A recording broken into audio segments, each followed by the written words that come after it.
Let's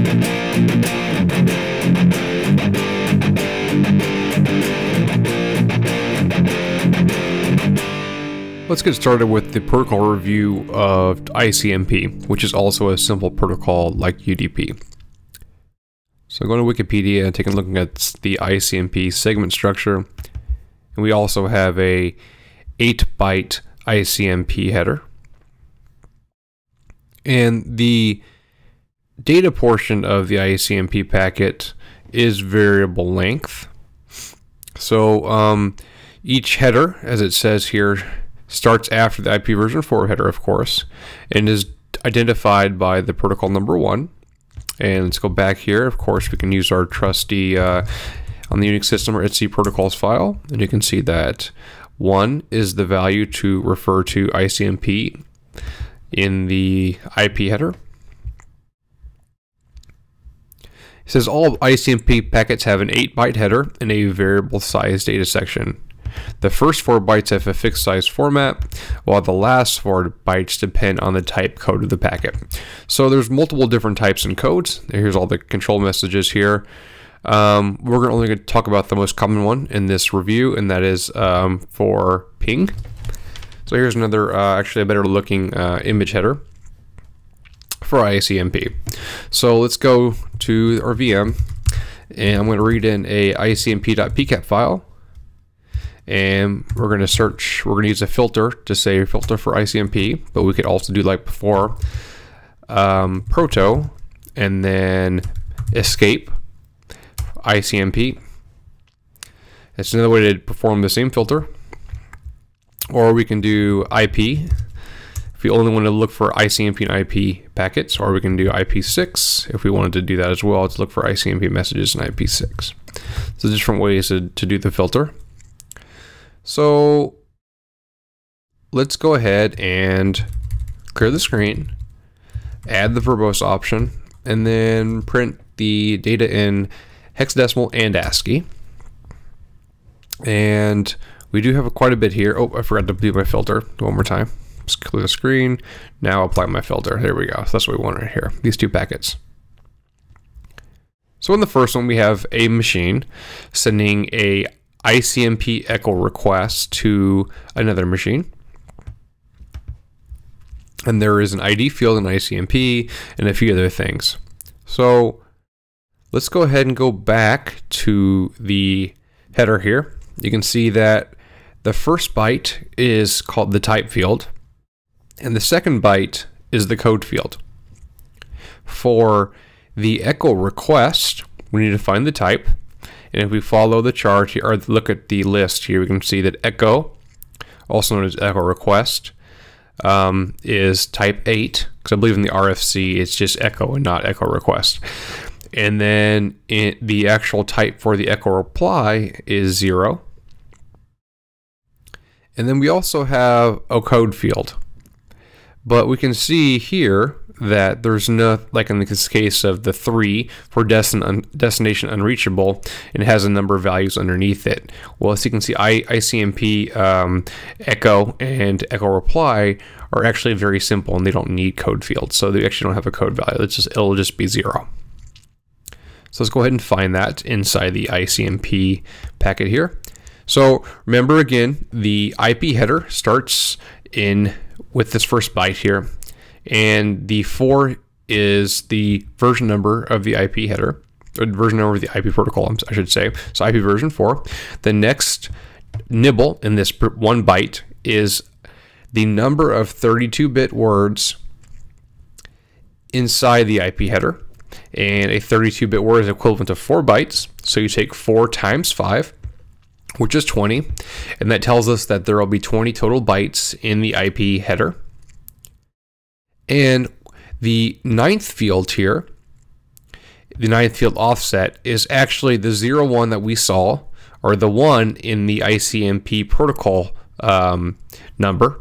So this is what, if we would go in here and take a look at this 9th offset, so here's the 8th byte, then here's a 9th byte offset right here. The protocol field is value 1 if it is ICMP, and we saw that by looking at the etc protocols file.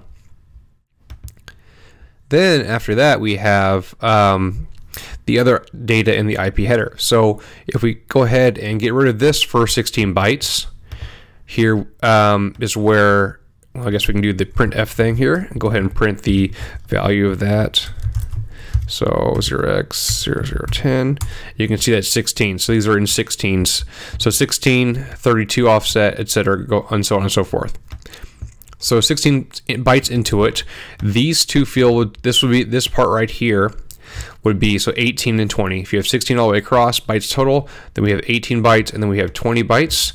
This part marks the IP header, beginning and end. So this is the first byte right here of the actual ICMP header. And this is a ICMP echo request again. So the first byte is the 08 as we expected, which we saw here for the type. So that's the type field, and it's 8 for echo. Okay, so it's a value 8, and then the byte down here for the same field in the same this packet in the ICMP echo reply, it's actually set to 00.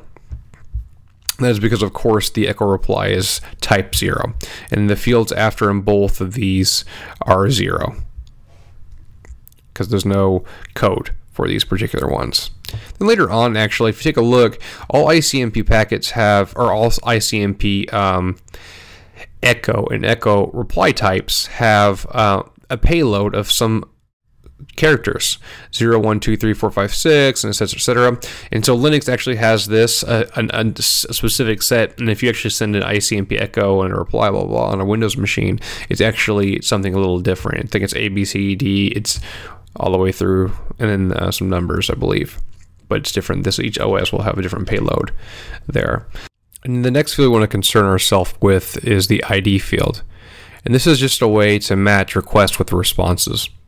So for a request to match a response, the ID field needs to be the same value when it comes to ICMP echo and ICMP echo replies. If you go ahead and do a ping of, say, this address here, let it go 3 times, then we have the ICMP sequence number just set for the program instance. So here, that's where this is set. And we also have the TTL set, blah, blah, blah. But the time it took to respond was 0.2 seconds. So here, what it actually shows is that ping sent out a ICMP echo 3 times. And then we know this because we see, well, first we can see this down at the bottom, 3 packets transmitted. But each one of these lines is actually a response.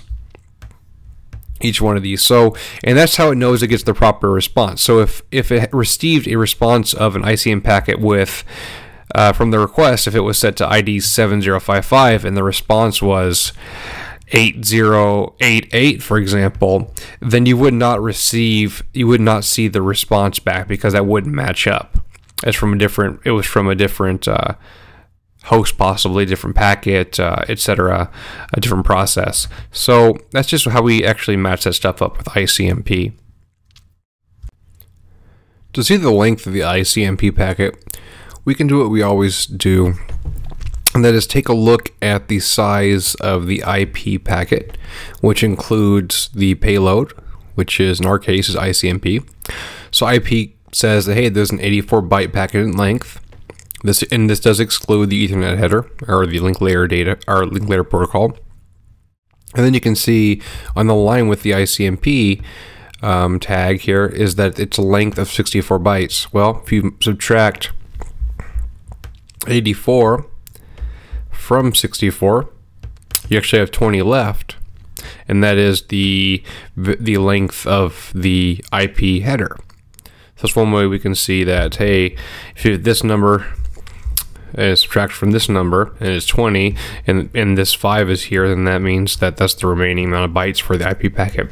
So here we can see that the ICMP payload is actually 64 bytes in length.